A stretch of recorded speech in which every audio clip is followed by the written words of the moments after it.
We're going to continue the Jungle Book and finish up Rikki Tikki Tavi's story, page 116 to 124. Rikki closed his eyes. He was sure he was dead, but it was Nog who did not move. And then the big man picked Rikki up. "It's the mongoose again, Alice," he said. "The little chap has saved our lives now." The man petted Rikki and carried him to Teddy's bedroom, where Rikki spent the rest of the night licking his battered body, checking to see if it was broken as it felt. It wasn't. In the morning, Rikki was stiff and sore, but quite pleased with himself. But he knew that his work was not finished. "I still have Najina to take care of, and she will be worse than 5 Nogs," he said to himself. "And then, of course, there are the eggs she spoke of, which will hatch into cobras too. I must go and see Darzee."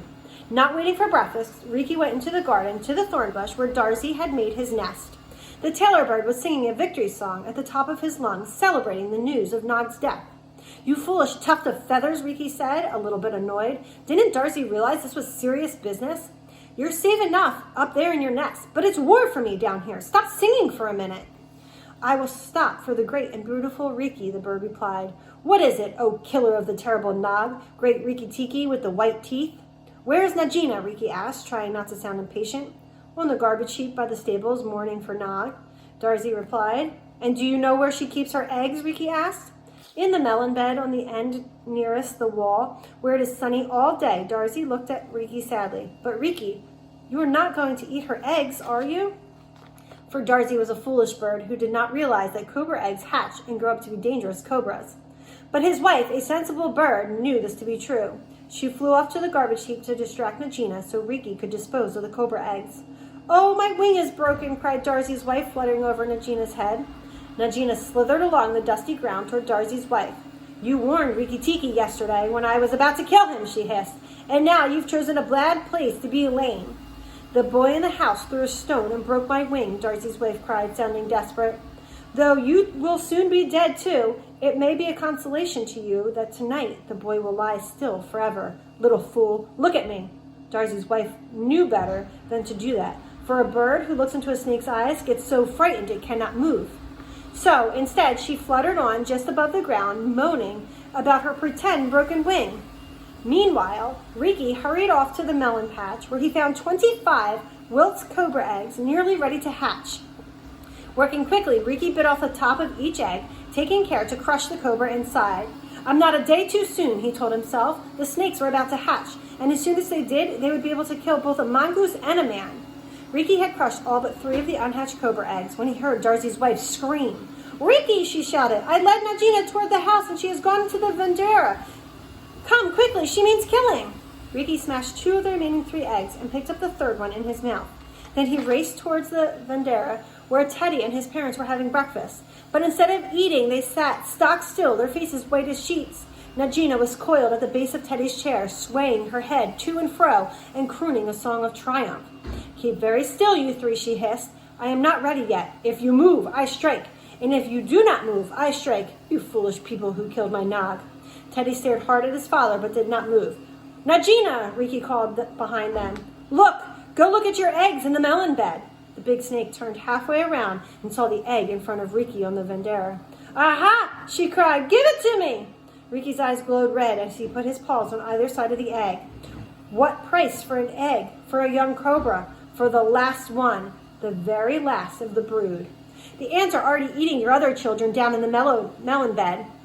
Najina spun around, forgetting all about Teddy and his parents. Quick as a flash, Teddy's father grabbed Teddy by the shoulder and pulled him to safety. "It was I who killed Nog," Rikki said proudly, "for I bit him on the head, and though he tried to throw me off, I held tight. Come then, Najina, come and fight with me."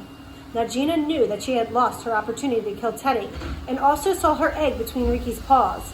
"Give me the egg, Rikki Tikki," Najina said. "Give me the last of my eggs, and I will leave and never come back." "That is right," Rikki replied. "You will go away and never come back, because you are going to the garbage heap with Nog." Furious, Najina gathered herself together and struck, missing Rikki by inches.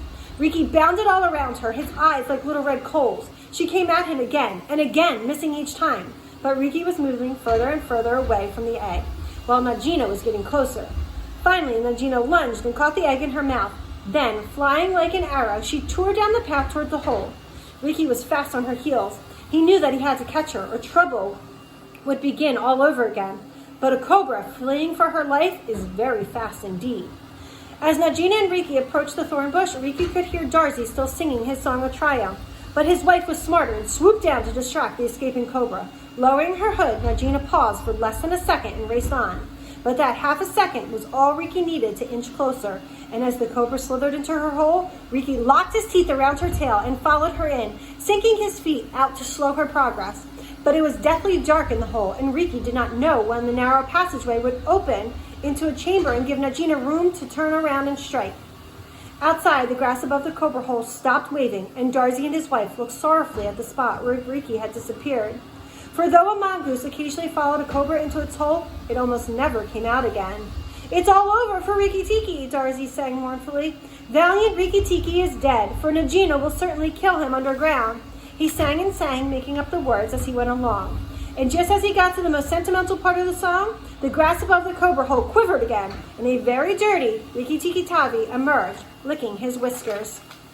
"It's all over," Riki said, tired but full of pride. "Najina will never come out again." And without another word, he curled up in the grass and went to sleep, for though it was still morning, he had already done a hard day's work. Much later, when Riki woke, he asked Darzee to spread the news that Najina was dead. Soon birds were singing and frogs were croaking for joy all over the garden. That night, Riki dined with his human family, eating until he could eat no more. Then he went to bed on Teddy's shoulder, curling up into a ball of fur and sleeping the whole night through. And from that day on, there was never again a cobra in the garden of the big bungalow in Singalula, India. That is the story of the Jungle Book.